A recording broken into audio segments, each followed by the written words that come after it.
any research, right, whatever area that you're doing your research in, it has to answer a very fundamental question, which is, so what? I like a topic, I find some interesting stuff about it, I do my data analysis, I present my results, and I find it extremely fascinating.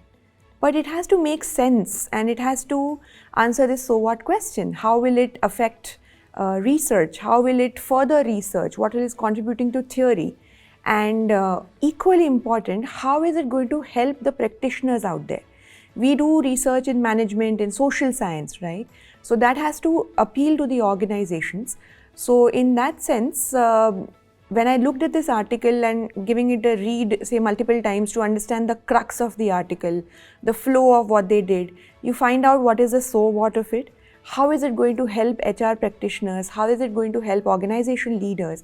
How is it going to help those who will design these systems as well as implement the performance management system?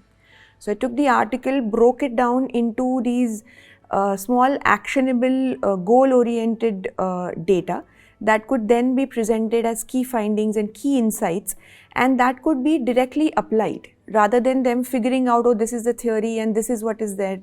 We broke it down into smaller insights, brief, concise insights that can be used while they're actually designing their systems.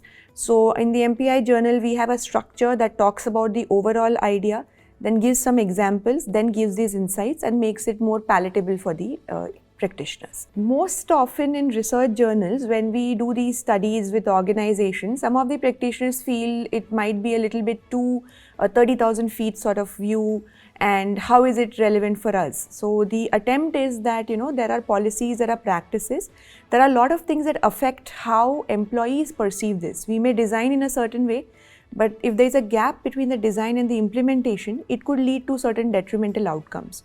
So this article, and in general what we are trying to do in the journal, is trying to bring about that insight that there is theory and there is application, there is design and there is implementation, and there is always scope for improvement. So how do we sort of redesign systems? How do we see the connect between systems, culture and practices? That is what we are trying to bring about.